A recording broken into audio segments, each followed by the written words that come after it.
We have made it to the budgeting portion of the series. Today, we are going to be looking at your specific spending numbers. So we're going to see what has your spending numbers been over the last month, the last 2 months, the last 3 months, and we're going to use that to set some realistic targets going forward. So our goal today is to start to be more intentional and to start creating that plan for your money of how you want to save it, how you want to spend it. That is the goal today. So there are several things that should have happened before today, and I'm going to do a quick recap of those. So number one, you should have all of your accounts connected inside of Monarch Money. So your checking accounts, your credit cards, your spending accounts are especially important to have connected into Monarch Money. So that's the first thing that should have happened. Number two, you should have renamed your accounts, gotten organized inside of Monarch Money, and to rename them so that it makes more sense what each account is. What is the purpose of the accounts that you have in there? Is it a spending account? Is it a savings account? Is it a long-term savings, short-term savings? All of that should be organized inside of Monarch Money. Number three, you should have updated the categories inside of Monarch Money. So to do this, you go to the settings section, then you go to the categories, you read through that list of categories that exist there, you disable ones that don't pertain to you, you combine ones that seem to be duplicates or that can be into one bigger group for you, and you set up those categories, rename them to be more specific to how you see that money, to be more specific to the naming system that you might use instead of what Monarch Money has in there if any changes are necessary. Number four, you have gone back and you have reviewed your transactions for at least 1 full month. So you have clicked on that transactions tab, you have filtered by 1 full month, and you've looked to see, does this category, does the transaction you're showing match the category? Is it in the right category? Is it categorized correctly? So this is showing me that it was an auto payment. Is that true? This is showing me that it was groceries. Is that true? This is showing me that it's restaurants. Is that true? So you've gone back and you've done that for at least 1 full month. So this step is crucial because we are going to be using those past numbers to try to give us an idea of what we want to do moving forward as well. So this is a big step to take, is to look back at least 1 month. Possibly if you go back 2 months or 3 months would be even greater, because that's going to give us just a little bit more data to see what have been the trends when it comes to your spending. But if you don't go back 3 months, at least 1 full month so that we can set some realistic targets today. And then lastly, you should have identified your non-monthly expenses. So we talked about those non-monthly expenses being the ones that happen throughout the year. They don't happen every month, but they can be whammies inside of your budget. And what we want to do so that that doesn't happen is that you are saving on a monthly basis, setting aside money so that when it's time for that expense, you've got the money saved up. You just take it, you pay it, no worries. So you should have determined your non-monthly spending amount. So today we're going to jump into the budget portion of Monarch Money. So let's go right over to do that. So inside of Monarch Money, we are on the budget section, and let me pause for a second and say that there are 2 different ways that you can set up your budget inside of Monarch Money. There is the category budget, which is the traditional method of budgeting, where you are going to have a dollar amount assigned to every single category. And then there is the flex budget, where you are going to be looking at your numbers from 3 bigger buckets. The fixed bucket, which is the bills, the recurring expenses, those things that happen every month on a recurring basis. The flexible, the things that don't fit into that last category I just talked about. And then the non-monthly, the things that happen throughout the year, not every month, but you should be setting aside money to save for. We are going to be budgeting today using the flex budget method. If you decide to use the category budget in Monarch Money, there is so much flexibility, so much customization that you can do going with the category setup. And so if you want to do that, that's great. Like, get in there, play around with it, go ahead. But today we're focused on the simplified method of just the fixed, flexible, and non-monthly. So I do want to say that my goal is not to teach you how to use Monarch Money to be a pro at Monarch Money. That's not the goal. The goal is just to give us a clear picture of what's happening with your money and to start to use that to build a system outside of Monarch Money that makes managing your money easy. This is a great time for me to introduce myself. If you don't know me, I am Natasha. I'm a money coach, and I help people feel confident when it comes to their money. If you are not already working with me, then you can click the link below to figure out how you can work with me, or visit moneywithconfidence.com. All right, so let's get back to our budget. We are going to choose that flex budget system, like I said. In order to do that, we're going to go up to the settings, and then we'll select flex budget if it's not already selected. You can always switch between the 2 different budget types. So if you start using Monarch Money and you're like, I don't really like this flex setup, I'm going to go with the category budget, do some different customizations with mine. then you can easily make that adjustment right here. A couple other things to note inside of here. By default, as we're making changes, all of the changes we make today are going to apply to all future months. So we're going to be setting numbers in there for like your mortgage. We're going to say your mortgage is $1,200. We're going to put that in number. It's going to put in that number. It's going to apply to every month upcoming because we have this set to apply to all future months. So today, as you're setting up your budget, you definitely want to make sure that it is set to this so you don't have to recreate this budget. Now, if you have a one-off month and you want to go in and adjust your budget for that one-off month, then you might come in here and adjust this to this month only so that the changes don't affect all the future months of planning that you've already put into place. Monarch Money calculates a default budget based off of the last 6 months. Currently, it's the last 6 months. Before, it used to be the last 3 months. But they calculate your numbers based off of the last 3 to 6 months historical average. If you ever want to start with Monarch Money's numbers, you can go in here and click on Recalculate it, and we'll populate that information in there for you. You could also start from a blank slate by clearing out all the budgets and then go in and reset them yourself. So what we're going to do today is the budget walkthrough. You can also always come in here and do this budget walkthrough and walk through the whole series of doing this. You shouldn't necessarily have to do this more than once, but the option is there if you always want to start over. So we are going to do the start setup budget walkthrough. And we're going to do this budget walkthrough first, and then we'll go back to that budget screen and I'll go over what all that budget screen is displaying, the information it's giving you. So the first thing we're looking at is your income, and Monarch Money wants you to check and see, does your income look correct? You might be like, I have no idea if it looks correct. That's okay. We're going to use this historical data again to help us to figure that out. So inside of each one of these little boxes, you'll be able to click inside and you can see what the historical average has been. So first you'll see how much you earned last month. You will also see the monthly average, but then in the bar graph, you can hover over each one and see what the earnings has been for each month. Once we get to the expenses section, it's going to look exactly the same, but that it's going to show you what you have spent in each one of those areas over the last months.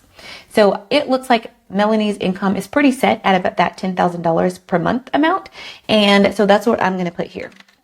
So when you are setting your budget up, you want to estimate your income based on the minimum amount that you can expect on a monthly basis. If you have variable income, this is going to be important to as a starting place at least, because you don't want to budget more than what you actually have coming in. So at least budget the minimum, not the maximum when it comes to the income section. So with John's paychecks, it looks like his is pretty set at around the 9,000 mark. So you can see like January, he had a high month of 13,500. Maybe there was a bonus that came through or something. I don't know. But we want to put the estimate of what we can expect on a monthly basis consistently. So I'm going to set that to 9,000. And then you can see down here, it is already checked to apply to all future months. All right, then we've got John's RSUs. So John's RSUs happen quarterly. So we're going to leave this at a $0 amount because I do not want to add that to my monthly budget amount. Those RSUs, we're going to treat those as bonuses. We're going to treat that as extra money and come up with a plan for it. We're going to make our monthly budget based off of what we expect to see on a month-to-month basis. Another thing that you might see here that I'm not seeing right now is interest because I have disabled it. So you know what? I'm going to pause for just a second so you'll be able to see that. Okay, so we've got it in here now. So another thing you'll see on this screen is interest. The interest is the money that you're earning on your checking account each month or your savings account. If you have a high yield savings, you might see quite a bit of interest on a month-to-month basis depending on how much you have in there. So typically we do not count that interest as money that we're going to be using in our budget on a monthly basis. So I would recommend that you hide this from your budget. So in order to do that, you're going to hover over into this white space and then there's a little menu bar, little menu item that's going to appear. You're not going to see it if you're not hovering over it. So next to where you see the category name, there will be the dots at the far right there. So then I'm going to go ahead and click that and I'm going to do hide from budget for interest. I do recommend hiding the interest from your budget because right now this interest is showing $110 is what I expect to earn or what Melanie and John expect to earn. I don't want that to be calculated into the money that is available to spend once I start divvying out these numbers, because then I'm going to have $110 extra that I'm not actually going to be allotting to spend in my budget. So let's go ahead and hide that from the budget. With John's RSUs, we're going to keep that at 0. like I said, those are quarterly. We are not going to be anticipating those as having them every single month. Other income, we're going to leave that at 0. And then I've got a side income one here. So if you get to this screen and you're like, oh, I forgot I do have some side income, but I don't have it shown on here, you can add it in. So at the top where you see this plus, you can add additional categories to this section. Do the same thing in the spending sections when we get to that. So you can click on the plus. I've already done it here, but I will just change the icon, side income for nil, and then save. And then it will show me that new category. And if it's something you expect on a monthly basis, you can put in a dollar amount for that. If it's inconsistent, then I would not put the highest amount, put the lowest amount that you can expect to earn. All right. At this point, you should have it all set up of what your expected income is on a monthly basis. So then you will just continue on. And we're going to keep going with the flex budget today. And here is where you're going to look at each category and make sure they are in the right bucket. So does this category fit inside that fixed bucket? The fixed expenses are the ones that are the bills. They're recurring. They're about the same each month. You have these every month. So those will be in the fixed section. And then the non-monthly, which of these expenses should be there? Are they in the correct spot? If not, you're just going to drag and drop them to the correct location. So you'll drag and drop until they are in the correct bucket of fixed, the non-monthly, or the flexible expenses.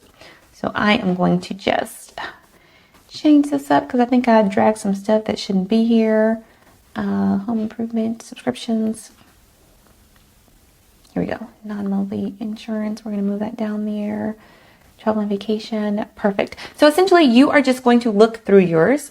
You're going to look to see, does this expense here, auto payment, fit into the fixed bucket for me? Yes, it does. Leave it there. Good. Does this payment here, mortgage, fit into this fixed bucket? Yes, it does. Keep going. Water, is that fixed? Yes. So you'll look at each one of these, move it if it needs to be moved, leave it if it's fine. So that's the first step, is just sorting into the right groupings. Once we have done that, we will continue. All right, so the first numbers we're going to be looking at is in your expenses are those fixed expenses.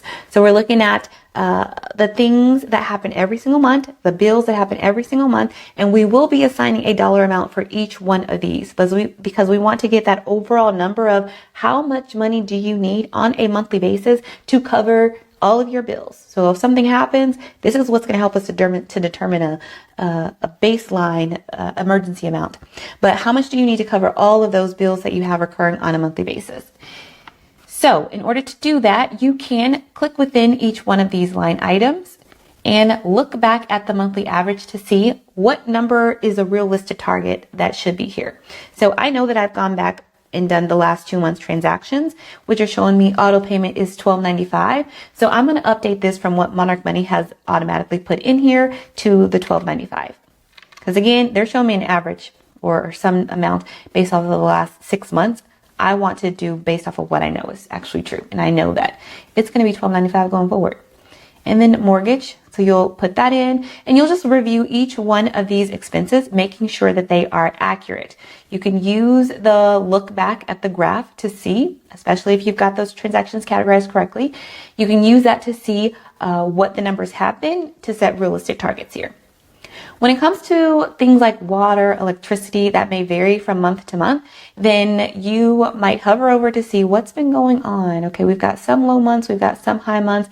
Maybe in the summertime it's higher. In the wintertime it's higher if it's gas. Depends on where you are and what type of resources you're using. I tend to say estimate on the higher side to begin with because you never want to underestimate what these expenses are going to be. So right now I'm seeing quite a few lows compared to this 144 high. So I'm going to go mid-range. I'm not going to go at this very top of 144. I'm going to go at 120. So for those, I recommend estimating a little bit higher. So go through, set your targeted numbers in the fixed section. Once you got those all set up, then you're going to get a monthly fixed amount of how much you need to cover those fixed expenses. So in this example, they need $7,265 to cover all of their fixed expenses. And then if I scroll down to the bottom, I can see left over to budget for the non-monthly expenses and for the flexible expenses is still $11,735. Hopefully once we've gone through these fixed expenses, you still have something in the green that can cover the flexible and the non-monthly. If you're in the red, then there's probably some additional income that's going to be needed, or some huge cuts that are going to be needed to the expenses. So let's keep going. So now we're looking at your non-monthly expenses. So you can use that non-monthly spreadsheet that we came up with, we worked through the other day, to pull your numbers in and pull your categories in for this particular category of expenses. So right now we've got all of the categories listed here. So what you'll do is you can look and see auto maintenance. How often are you expecting that expense? So for a lot of these, probably are going to be maybe every 12 months, maybe some of them every 3 months. But you'll put your designated amount. So I'm just going to say every 12 months because on ours we said once a year we have a $200 expense. Once we put that in, it's going to break it down to the monthly amount.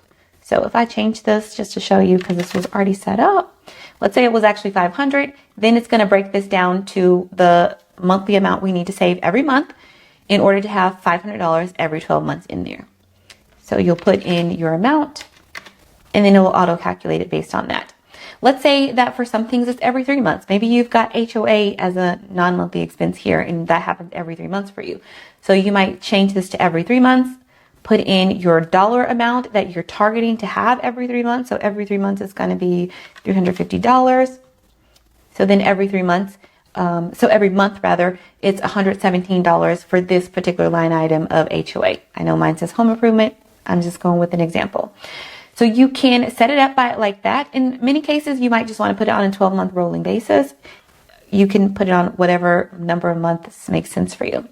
Now, if you choose variable in here, because that option does exist, then it's not going to change and give you a monthly breakdown. So let's say I change this to 10,000.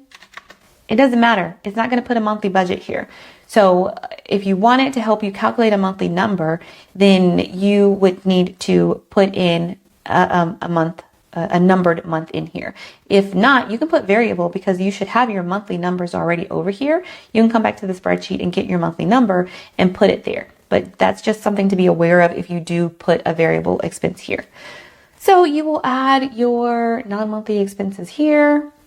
And then once those numbers are put in, at the bottom you'll see this is the total non-monthly expenses based on what has been put in, 1,087. So left to budget is 10,648. So we're still looking good as we move into our flexible expenses. So I'm going to save that and keep going. So now it's going to pre-populate a number in here for the flexible expenses. So at the flexible, we don't need to put a dollar amount for each one of the line items. So I'm going to maximize this to see those line items. These are the line items that exist in this category for flexible. If you are looking through this and you're like, oh, this actually should have been a fixed expense or whatnot, then you can come and edit the category and you can move it to the fixed expense or to flexible non-monthly, whichever one it should be. So you can still move things around if you see something is out of place. Once you start working inside of this budget, you can move it to the correct place. Or you can exclude it if you don't want it to be included in your monthly budget, or you can disable it if it's like, oh, I did not mean to have that category in there. You can disable it.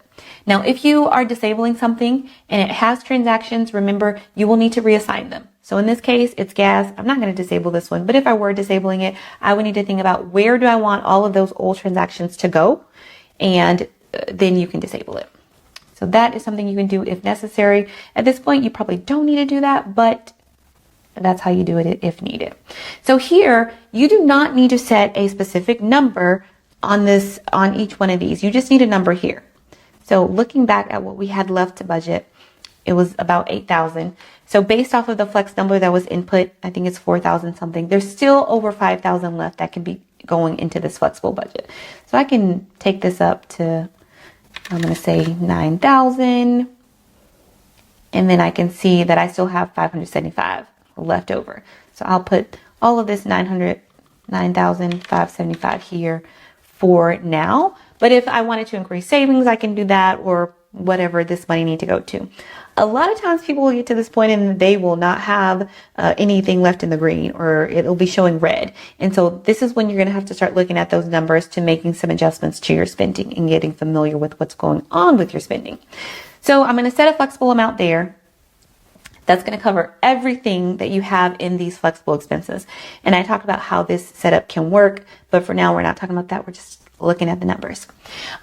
If there is a specific area, such as groceries, where you're like, I know we have been spending a lot in groceries and I want to make a change there. So you can come and hover over here. You can see what you've been spending at. I can see the highest was $17.13. So let's be realistic. Let's take off a little bit of it. So then I put a dollar amount for that one item. So you can put dollar amounts for the flexible expenses. I don't recommend doing it for every single one, but if there are one or two that you want to target and hone in on, then you might set a dollar amount for one or two of those areas. So then we'll just hit continue and you're all set. It'll show you what your expected income is for the month, how much your fixed expenses are for each month, your non-monthly expenses, and what you have for flexible, and if there's anything left. All right, so let's jump over to the budget. Finally, looking at these numbers here. So now that we've gotten to this budget section, I want to break down what all of this is in here because it can be overwhelming, and I want to make it simplified for you. Okay? So first, you've got the income section. The income section, that's just showing you what you're expecting to earn each month. We've already set this up, so it should be accurate. Shouldn't need to make any changes to that. I'm going to go ahead and collapse this and then expand the fixed section. So here in the fixed section, and let me back up for just a second. So when you're looking at this, you'll see the budgeted amount in that first column. This is how much you have budgeted to earn or to spend in this particular column. And then you'll see the actual, what has actually happened so far this month. And then you'll see what is remaining. So how much are you still expecting to earn in income, or how much do you have left over to spend in that category? So if we're in the income section, we can see Melanie's paychecks. She's expecting $10,000. She's actually earned $5,000 for the month. She's still expecting $5,000 to come in for the rest of the month. And then to look at some of the expenses, I'm just going to use this one as an example. For water, the expected amount to spend is $120. It's actually been $44 this month. So there's still $76 left over that could go towards water to that particular expense. Now, sometimes I'm going to change this so we can see. Sometimes you might see some things in the red. So I'm going to move this to 50. Oh, that's still more than what it's been. Let's say it was 25. So sometimes you might see it in the red. So if you have gone over budget in that category, then you'll see this highlighted in red with the number showing how much you've gone over by. All right, so I'm just going to put this back. I don't know what it was. We'll just say that it's that. All right, so now we've got the fixed expenses, we've got the flexible expenses, and we've got the non-monthly. I've just minimized mine to make it a little bit more approachable to not see all of those numbers. If you have set goals in here, then you will also see that here as an option to set contribution amounts there. I'm going to be honest with you, I don't use the goals very often just because Monarch is currently, as of the date of this recording, saying that they are updating goals and it's going to be changed and all of this. And it doesn't necessarily work that great. You can make it work, but sometimes it's a little bit more headache than it's worth to get that set up, to make it work. And so we can definitely talk about goals if you want to. If you are meeting with me, then we can definitely talk about that. But that is the reason why I'm not particularly using the goals at this point. But we can if you'd like. So going back to our expenses, we've got the fixed, the flexible, and the non-monthly. So in the fixed, we will see the overall amount that's budgeted, the actual that's already come out, and the remaining that's left to come out. When we maximize, we'll see each individual number that we're expecting to spend on those different fixed expenses. We'll see what has actually happened for the month and the remaining. You can always come in here to view your budget and see what's been going on with it by looking at your actual to see like, okay, are we coming in at the amount we're expecting? Yep, auto payment came through at $12.95. We still have the rest of the month, but at the end of the month, I can come back in here and check to see if it's still good. So this is the fixed expenses where you should have a dollar amount for each one. And then we've got those flexible expenses where we've got an overall dollar amount that we have set aside for that. And that's what you can spend on all of these particular things. It's also, as you make purchases, it's going to show you what you've spent in these particular areas. So at this point, I would say it's a good idea to start getting familiar with what you are spending in these areas. If you want to be a little bit more aware in order to build a little bit more awareness of what has been going on and am I comfortable with what I have been spending in those. So at this point, I would say come in, hover over each one and look back. Start to see, okay, groceries, this is what we've been doing. Shopping, this is what we've been doing in shopping. So hover over, look to see, do you feel comfortable with that? And if you're not comfortable with it, that's when you can start to make those adjustments. If you want to know what expenses have been actually happening for these different things, you can click on the title of that category and it will take you to the screen. So you can see, oh, in March, this is what we spent in shopping. Oh yeah, that is an accurate number. I did spend that stuff. You can check to February. So that's one thing you can do, looking at your budget, becoming aware of your numbers. And then that's the flexible amount. So if you set a specific amount under here, like we did for groceries, then it's going to show you what's left over still for everything else. Just so you know, that's going to pop up. So that's our flexible section. And then we've got the non-monthly, the final section, and we are almost to the end. So this non-monthly section, these are the things that you're setting aside money for each month. And so essentially, these funds are just sitting in your account, accumulating month over month until you need them to be used. So Monarch Money shows this by making the things in the non-monthly section a rollover category. So it's rolling over what you had saved from the previous month in this category into this month in order to show that you still have that money available. Now, this is not actuality unless you've actually set it up to where you are actually setting this up in an account. It's not showing you what's actually happening in your account. It's showing what should be happening, but this is a system that you would need to set up, just so you know with the rollovers. So we can talk more about rollovers in the future to help you with understanding that if you want to keep using this. But that's what this rollover is all about. So you'll see your budgeted amount, again, what you've budgeted to set aside, and what has actually been spent out of those for the month. So spending most of your time here should be in this flexible section, probably taking a look to become aware of your numbers at this point, seeing what's been going on, and making some reductions if needed. So with this particular example, there's a lot of green we're seeing, but you may see a lot of red. That is very common to see a lot of red. And so you may be like, okay, I do need to make some adjustments to my spending. So this portion is to start to build that awareness. And then when we meet together, we will talk about how we can start making some adjustments. All right. And if you are not working with me, check out the links below. Visit moneywithconfidence.com. I would love to talk with you about how I can help you to put a system into place to help you to start saving, spending, and doing things in alignment with your values and your goals.